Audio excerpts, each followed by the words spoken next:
Introducing a lineup of international award-winning and talented indie authors, only on the Writer's Corner live show.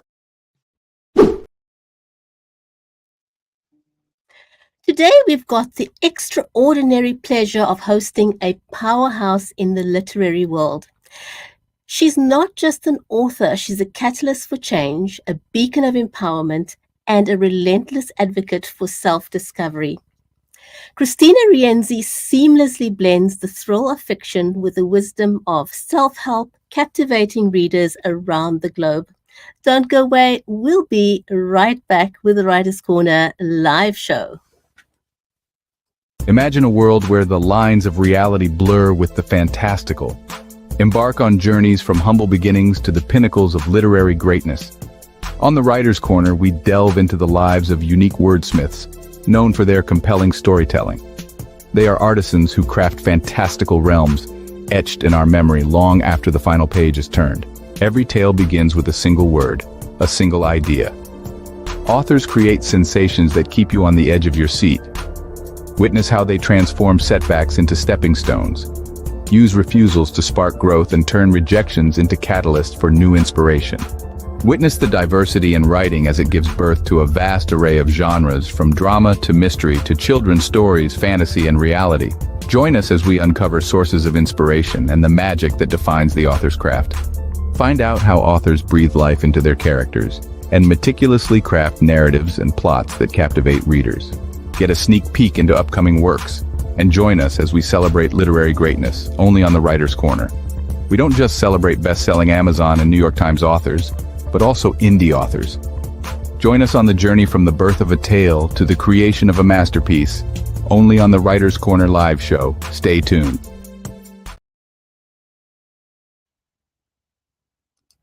If you have just joined us, then welcome to the Writer's Corner live show. If you're not yet following us on social media, please do, because that way you'll get notified when we go live.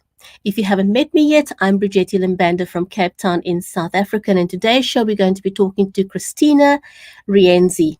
Our live stream is brought to you by Creative Edge, StreamYard, and BeLive Media, with immense gratitude to BSN, your all-in-one entertainment revolution, for making it possible for this show to be broadcast on Roku, Amazon Fire, Google TV, and also soon Apple TV. So go ahead and join BSN for a world of boundless creativity. So to you, our audience, a hearty warm welcome wherever you are joining us from in the world.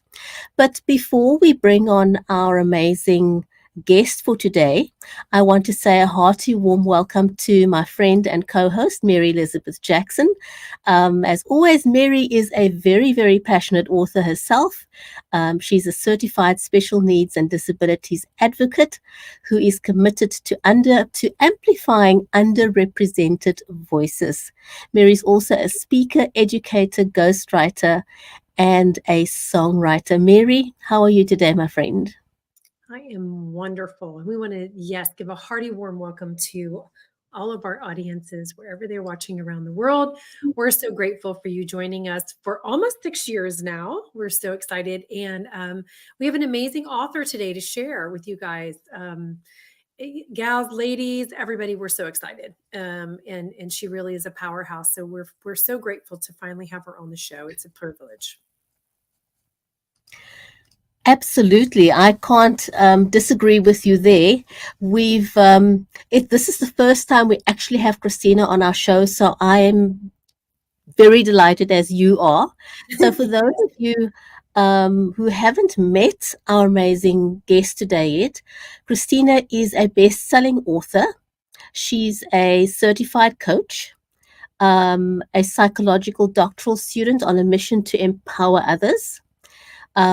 She says that she was formerly trapped by society's expectations, and she found the path through rock bottom, emerging as a beacon of resilience and self-discovery. And through her gripping storytelling and insightful guidance, Kristina inspires readers to prioritize their well-being and take control of their lives. With her debut audiobook, Among Us, earning accolades on Audible, and her leadership in Sisters in Crime, Central Jersey, she's left an indelible mark on the literary world. And her message is simple but profound. True happiness is within reach, and she's here to guide us towards it.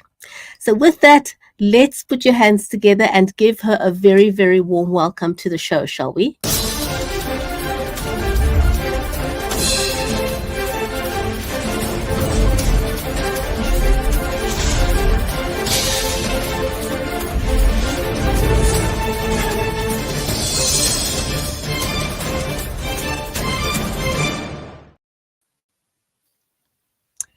Kristina, welcome.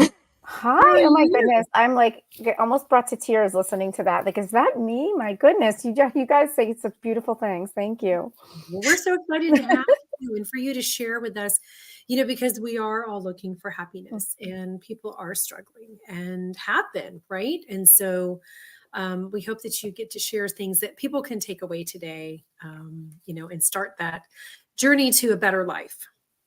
Absolutely. It's been a passion of mine to help others my whole life, and all the things I've done in my career, from psychology to coaching to writing, even writing thrillers, was all about helping people triumph over their fears and feel like they're able to embrace the unknown of life. Because, right, life is a big unknown and we have to walk through it and figure out a way to have courage, even when sometimes things are scary, and we don't know what's coming.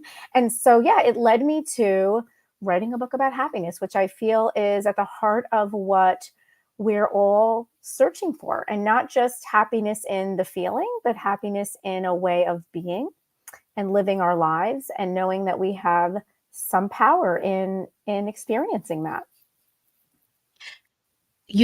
My first question to you was going to be about your book Among Us, but I'm going to switch it up just a little bit, just because we can. Right? So anything you want. So your latest book, 5 Happy Choices, offers readers insight into achieving happiness through specific actions.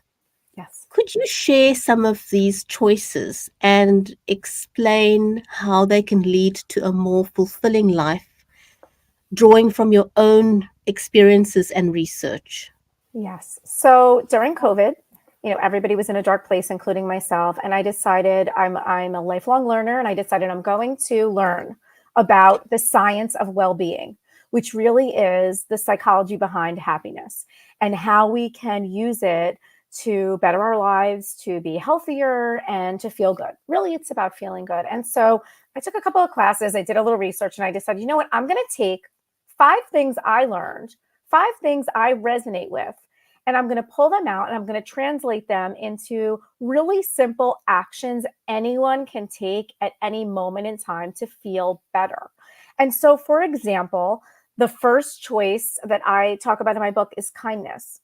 And there is research, science backing research about the feedback loop. So the connection between kindness and happiness, how happy people are kind, how being kind makes you feel good. And what does that look like? And so knowing that it's really easy to be kind. I mean, kindness can look like sending a text to a friend. How are you? I'm thinking about you. Kindness can be saying, hey, how are you doing when you pull up to get gas? Talking to the people at the gas station, in New Jersey, we don't pump our own gas. So we have a gas station attendant. So I use that as an example. But happiness can be, from kindness can be anything that you feel you're comfortable doing to bring kindness to another person. And when we do something for somebody else, we feel good. And that's simple. That's something that anybody can do at any point in time. And so the idea behind the book was to base it in science, but to be action-based, to teach people, here are some actions you can take. Because it's not just about the feeling, it's about doing, right? The doing that creates the real feeling of, oh, I feel good. And that it's something that's easy enough for them to, read, carry around in their bag. I'll hold up the book here. You can see it's not gigantic, right? You can throw this in your purse, in your work bag. And then the idea behind it really was also to I have a journal that accompanies it as well, just to share. So it's more of a daily habit tracker, where you're kind of going through what happiness means to you and what the day looks like. So I really wanted to translate a feeling, which is abstract, into an action, and then giving people something they can do. Wow, that is amazing. And it's nice that it's something not too big that you can throw in your purse, as you said. Mm-hmm. Oh, I love that. I Yes. love those smaller books that are easy to get to. And you can just like go right to the page. Mm-hmm. And so it's always with you as opposed to a really large book that you maybe can't stick in your purse. As a certified professional coach, Mm-hmm. you bring a unique perspective to your writing, particularly in 5 Happy Choices that we're just talking about. How does your coaching principles, how do they influence your approach to self-help literature? And what do you hope readers will take away from your book? That's a great question. My entire education has been backed in psychology, and psychology really, as I love psychology and I love positive psychology, but psychology often will focus on taking someone from a state of dysfunction to function, right?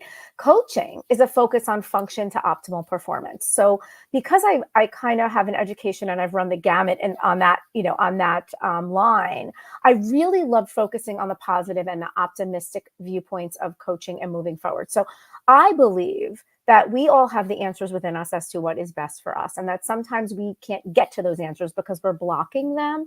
They're being blocked by different things that are maybe going on in our life, stressors we have, our inability to kind of move past something, fears that we may have, and being unable to overcome them. And so my goal with coaching and also with happiness is really all about empowerment and choices, giving people permission to, yes, accept when things don't feel good. I'm not saying we power away from that and, you're sad, get over it, be happy. No, we're sad. We need to acknowledge that we're sad. We're angry. We need to acknowledge that we're angry. Every emotion, including what we consider negative emotions, are helpful in some way. They're teaching us what we don't like, what we don't want, or maybe, oh, this was meaningful to me because it upset me, right? So we can learn something from every emotion. The idea behind it is really not to get rooted there, not to stick your feet in and get all stuck in the dirt and not get out. It's really about acknowledging how you feel, no matter what it is, accepting it, embracing it, dealing with it, and then saying, okay, I'm ready to pull myself up and move on from this. And that's where the happy choices come in. It's in an acceptance of all of the emotions we have, and they're all valid and helpful, but not getting rooted in them and being able to make a choice that pulls us out. And you mentioned we talked about the size of the book. It's like a pocket-sized book. It's chock full of like a lot of information. It's dense in the information and what's in there, but I wanted it to be succinct and summarized. So it was easy for people to go, okay, here's the science behind it. But I didn't want to write a 300-page book on science about happiness. I wanted to say, here's the data, here's the information, but here's what you can do about it. Like, let's get right to it. And so I talk about choices. I talk about happy chemicals and things that we can do to kind of spark those. But the idea behind all of it is exactly what we're talking about, the empowerment of, I feel this way, I don't just brush over it. I deal with it. I'm sad for a reason. Let's deal with that. And now let me pull myself up and out of this place, because the truth is, when you're stuck in a place of anger and sadness, or a place where you feel hopeless or frustrated, and you don't get out of that place, they call it negative for a reason. It's considered to be more of a catabolic energy, which is an energy that breaks down your cells and causes things like disease. And where you want to really go into the positive, which is where you're feeling, it's more of an anabolic energy in its simplest form. It's about an attitude you have and how you're moving through life, right? When you have anabolic energy, it's just like you've heard of anabolic steroids, I'm sure. Anabolic energy is about building and growing in a positive way. So if you think of it that way, it's like being too rooted in the negative can actually cause physical harm. And so you want to just be careful about, let's deal with this, let's go there because we need to, but let's pull ourselves out. And that's kind of where I wanted to give people a tool to pull themselves out of a place where they felt stuck, because it's easy to ruminate, to go over and over again, to like have it affect every area of your life. And the truth of the matter is, we can all make choices moment to moment about how we show up in life. We can choose. And so that's what I really wanted to give people the power to say. It's like, I'm not discounting you're going through something, because we have all gone through things, and I continue to go through things in life. It's a choice. Am I going to go through this, and am I going to pull myself down to that dark place and never come out? And now I'm not just impacting myself, right? I'm impacting everybody around me. Everyone in my life is now being affected by how I'm showing up. Or am I going to accept it, deal with it, honor it, truly honor and embrace it? Yes, I'm having a hard time right now. I embrace that, and I give myself grace to go through this. And there's nothing wrong with it, and I'm not ashamed, and I will not discount that. But I'm also choosing to live my life from a place of love and happiness and joy, because I want to be happy. And I want other people around me to feel that joy, and I want to be kind, and I want to give. So those are choices that we can all make. Mm. Sing it, girl. Sing it. Wow. I mean, she is I feel strongly about it. I mean, you know, yeah. Here we go. I can see the passion. I can totally see the passion.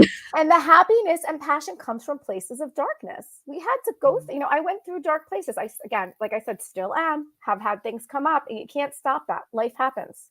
Right. But I have to choose. The difference is I made a choice when I was going through this dark phase of my life. I know life is going to hit me in ways that I'm not going to like, and I'm going to be unhappy and miserable and sad, but I'm making a choice. I don't want to stay there. So I made a choice. I want to be happy. That was my choice. I basically said, like, I don't want to be miserable. I want to be happy. So how do I move through the miserable times? And I get myself to a place of feeling good, because I know when I feel good, it radiates, and I'm helping others. And like, that's what I want to do. Like, that's who I am. So that was important for me to learn and teach myself, so that I can be there for other people. Amen. Amen. You know, I also feel very strongly about that myself, in that I believe like everything else, happiness is also a choice. Mm-hmm. I can choose to be happy, regardless of life happening to me, because it's going to happen, and it happens frequently. I don't want to switch over to Among Us, but just kind of to bridge the two. So in both books, Among Us and Five Happy Choices, you explore the themes of empowerment and self-discovery, but in slightly different contexts.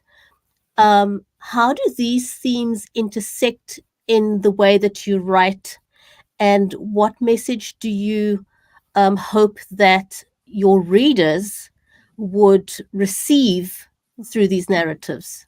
So that's a great question. And I think about this a lot, because I wondered, like, why am I writing? I mean, I love nonfiction. I always have, but I'm writing all these thrillers. It's like, but I'm writing the same thing. They're just manifesting differently.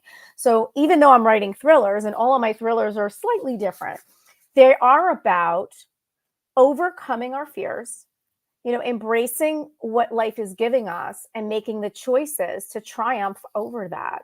That's really what I'm writing about. I'm writing about empowering people to say, like, this situation isn't what I expected or thought it was going to be, or is bringing, it is in creating fear, inside of me. I'm afraid, I'm concerned, I don't know. I used to use the tagline, embrace the unknown. That was like a big tagline for me for my books. And I say that because it really was about, we're walking into the unknown. Well, isn't that what life is? We're walking into the unknown. I don't know what tomorrow is going to bring. And sometimes that creates fear and anxiety. And certainly for people who struggle with this, and I am one of them, it can hold you back. And I wrote the books for myself in hopes I would help other people. Like, let me write about in my thrillers the stuff that scares the heck out of me. Like, what really scares me?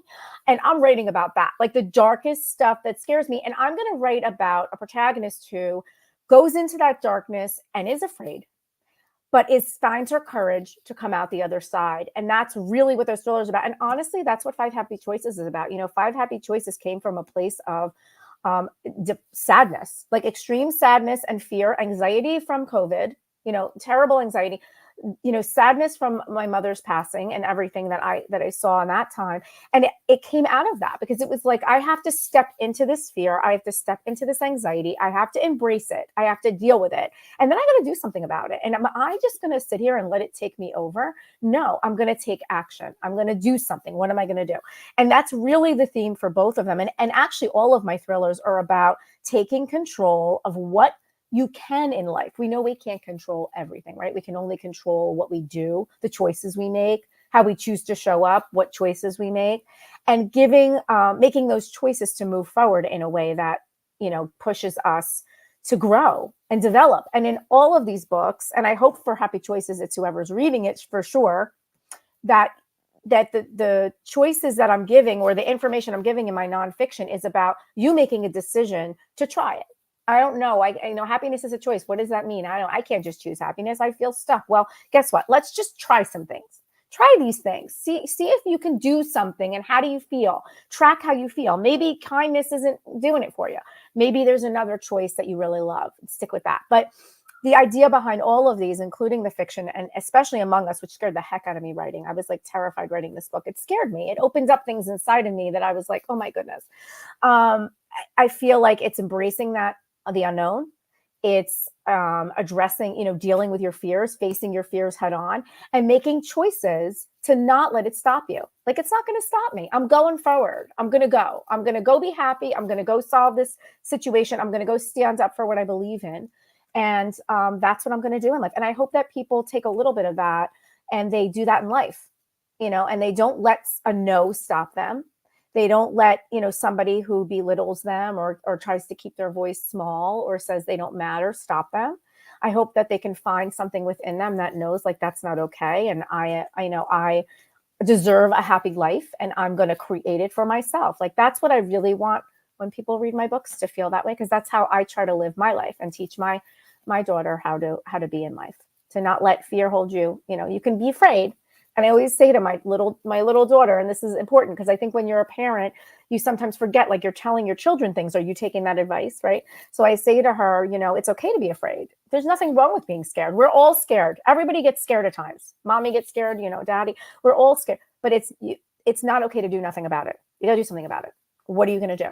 Let's make a choice. Even if what her choice is to say, I am brave, that's what she does. And we push through, because it's important to feel like you have some control over things that you feel like you're helpless to. And that's really hard. It's very, very hard, especially to teach our children how to do that. Like, I was going through this last night with my son. So, in trying to help him be brave about something. And sometimes we are in a place in our life we just don't feel brave. And we have to embrace that part of ourselves. Yes. Yeah. And so I just love that that you have taken this chance, and that you're writing about things that really scare you, because some people don't do that. They write on the surface, not diving in that deep to kind of embrace all those parts of themselves. In your journey as an author, you've answered a little bit of this, but it's encompassed, different genres, like we've talked about, from thrillers to self-help. And how do you navigate, because you've got them so intertwined, how do you navigate the creative process of transitioning between both of these genres? And you've already kind of told us that you do find some common threads and themes that unite those, but how do you transition? Because, like, it's a whole different mindset. Different. Even though you're using some of it in the thrillers to solve those problems, it's still a whole different mindset for writing.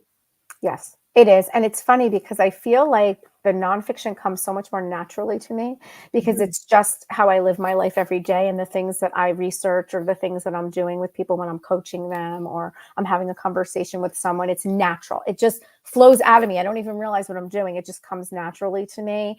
And so I try to wrap that around, like, I'm doing, because obviously nonfiction has to be written a certain way, and it's based in facts. And so you're doing research for that, and you're making sure you're citing things properly, and you're also giving something to the reader that they can take away and do.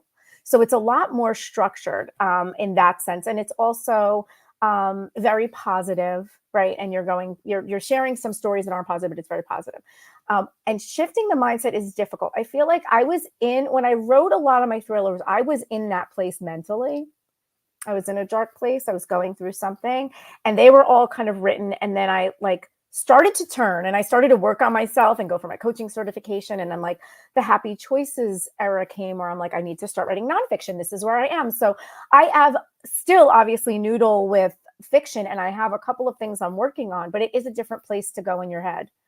And you've got to go to that dark place. And sometimes for me, it's easier to go to the positive. It's easier to go to the happy choices place. It's easier to go to the nonfiction place because that just, like I said, comes naturally. It's positive. You feel good. When you start to go into a thriller, you're going in a dark place, and you have to be ready to deal with the stuff that's feeding the words on the page. So none of these stories happened to me, right? Like, I didn't take on the government. I didn't, do anything paranormal, like, but because they're coming from there's something underneath feeding it that you need to go into. You need to go into that place. So you need to be in a mindset where you can detach from that, right? You need to be able to go in there, do what you got to do, and then pull yourself out. So I do like the idea of having fiction, nonfiction as a balance to that.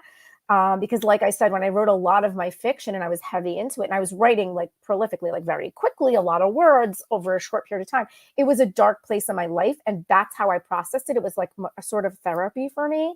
But I feel like now that I've done the work, and I'm still doing the work and commit to it every day to, show up and live this life that I preach about in 5 Happy Choices. And I really do try to live this. I'm not perfect. I have my days, but I always go back to it. I always boomerang back. Like I'm coming back to it.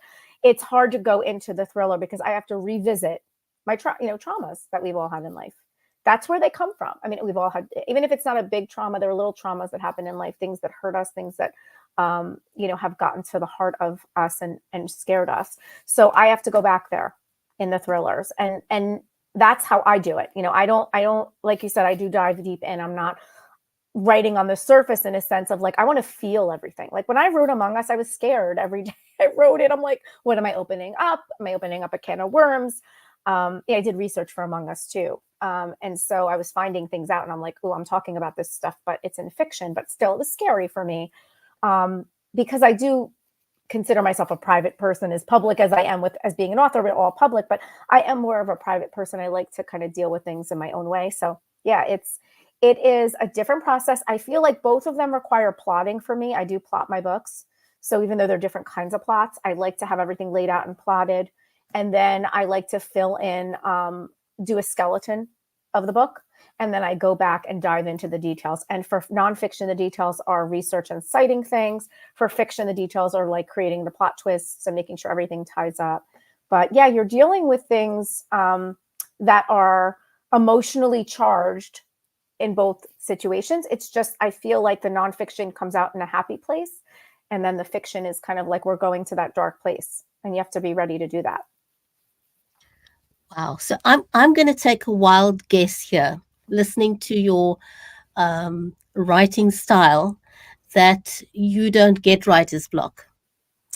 I have gone through writer's block in the sense of like, I'm going to write when I'm starting a new story, I have like an idea, but then I get so wrapped up in the idea that I get stuck. But no, what I really try to do with my stories is, this is my trick.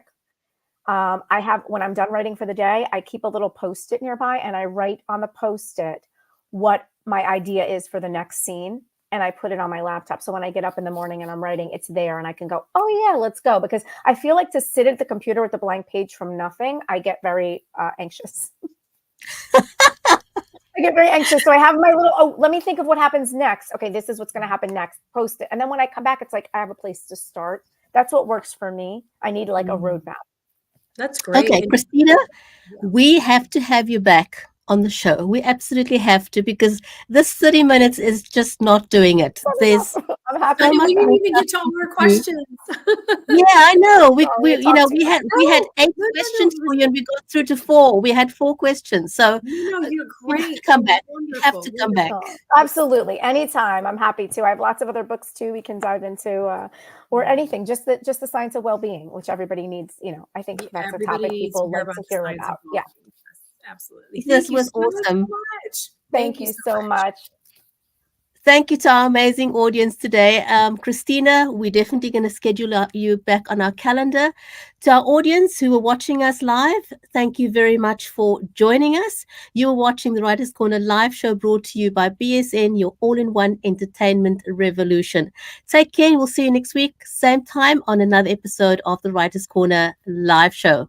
Goodbye for now, everyone.